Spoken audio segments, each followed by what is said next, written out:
ഇരിക്കൂ സാർ. അച്ഛാ, ഇത് തോമസ് സാറ്. ഇത് ഷീല മാഡം. നമസ്കാരം. ഇത് അനീഷ്. എനിക്കറിയാലോ, ഞാൻ ഓഫീസിൽ വന്നപ്പോ എല്ലാവരും കണ്ടിരുന്നല്ലോ. സാർ, ഇതമ്മ, അത് ചേച്ചിയാ. ഞാൻ ഇവനോട് പറഞ്ഞതാ പോലീസിനെയും കൊണ്ട് പോകാൻ. ഒന്നും പറ്റിയില്ലല്ലോ, അത് തന്നെ ഭാഗ്യം. ഇല്ല സാർ, കുഴപ്പമൊന്നുമില്ല. എന്നാലും ആ പെണ്ണിന്റെ ധൈര്യം പറയാതിരിക്കാൻ പറ്റില്ല.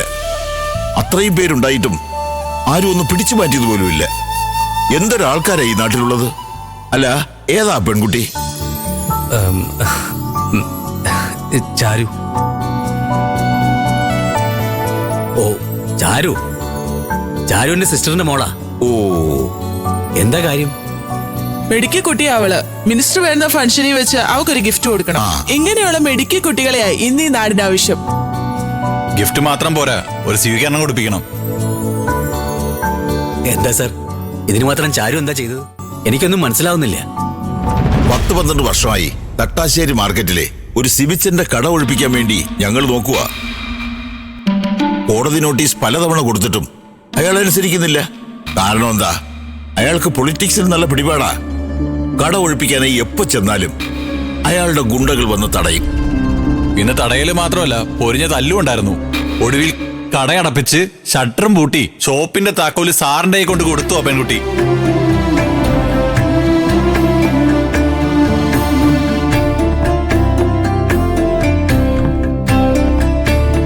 എന്തായാലും മാഷേ, ഡിപ്പാർട്ട്മെന്റിന്റെ അഭിമാനം ആ കുട്ടി കാത്തത്. മാഷേ, എന്നാ പിന്നെ ഞങ്ങൾ ഇറങ്ങട്ടെ. ആ, കാണാം. ശരി.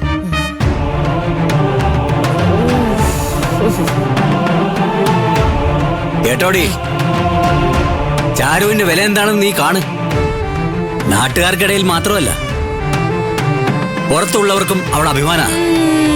പക്ഷെ വീട്ടിലുള്ളവർ മാത്രം അംഗീകരിക്കില്ല. അയ്യോ, അംഗീകരിച്ചോളാവേ. ഉറുമിയെടുത്ത ഉണ്ണിയർച്ച, കുതിരപ്പുറത്ത് വരുന്ന ഝാൻസി റാണി, അങ്ങനെയൊക്കെ മതിയോ? മതി, സന്തോഷായി. ഓ, ചെന്നാട്ടെ.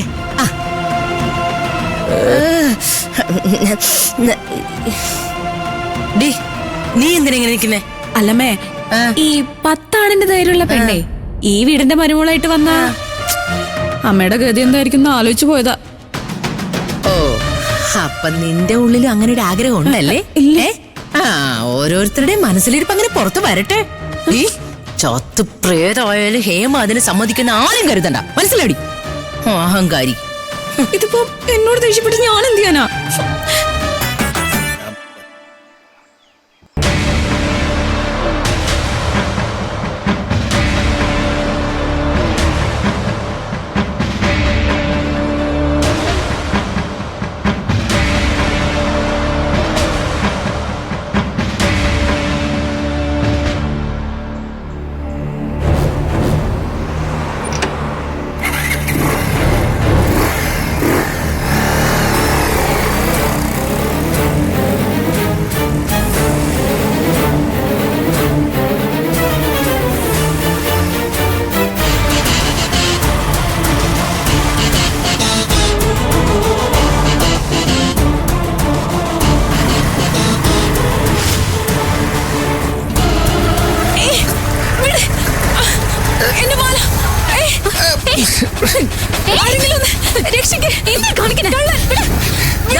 അയ്യോ, എന്റെ മാല, എന്റെ മാല കൊണ്ടുപോയി.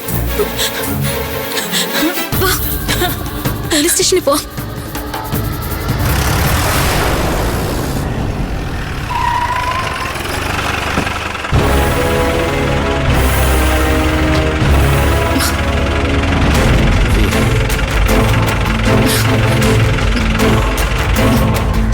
സാറിനെന്ന് കാണണമായിരുന്നു. ഒരു മിനിറ്റ് ഇരിക്കും.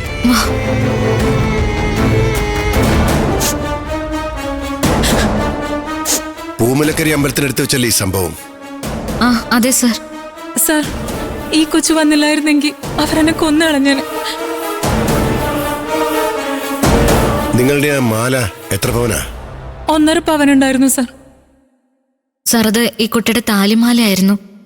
ഈ പ്രതികളെ കണ്ട നിങ്ങൾക്ക് തിരിച്ചറിയാൻ പറ്റുമോ? അവര് ഹെൽമെറ്റ് വെച്ചിട്ടുണ്ടായിരുന്നു. അതുകൊണ്ട് എനിക്ക് മുഖം ശരിക്കും മനസ്സിലായില്ല.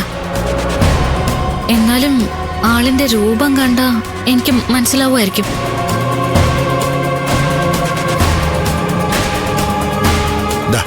ഇവരാരെങ്കിലും ആണെന്ന് നോക്കിക്കേ.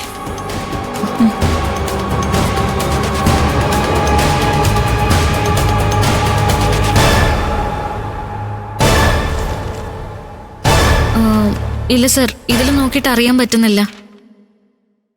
പക്ഷെ അയാളുടെ കയ്യിലൊരു ടാറ്റു ഉണ്ടായിരുന്നു. ടാറ്റു?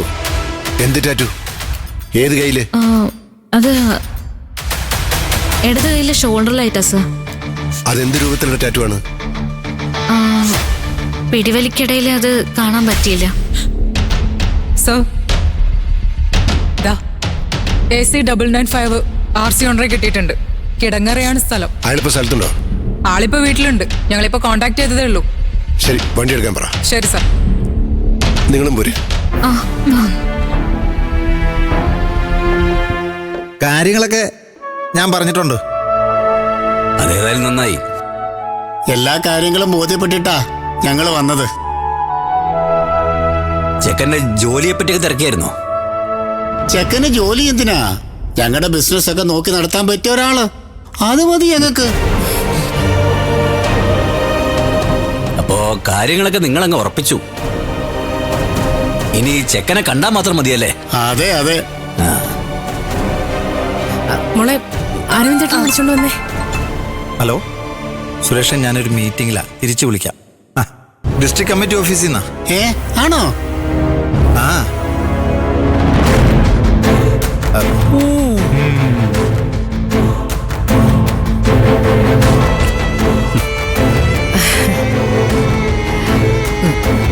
ഇതാണോ പയ്യൻ? അയ്യോ അല്ല, ഇത് ഇളയ മോനാ.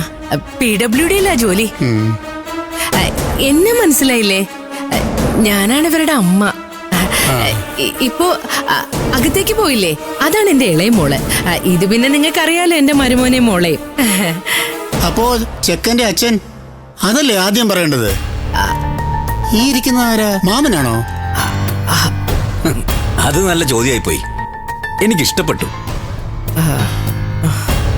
ഈ കെട്ടുകാഴ്ചകളൊക്കെ ഇവിടെ ഇരുന്ന് കണ്ടുകൊണ്ടിരിക്കുന്ന ഈ ഞാൻ തന്നെയാ ഇവിടെയുള്ള കുട്ടികളിലേക്ക് അച്ഛൻ. അത് പിന്നെ നിങ്ങൾ വരുന്ന കാര്യം ഞാൻ ഇവിടെ ആരെയും അറിയിച്ചില്ലായിരുന്നു. അതുപോലെ കല്യാണ ചെറുക്കനോട് പോലും ഞാൻ പറഞ്ഞിട്ടില്ലായിരുന്നു കേട്ടോ. എല്ലാരും ഒന്ന് ഞെട്ടട്ടെന്ന് കരുതി.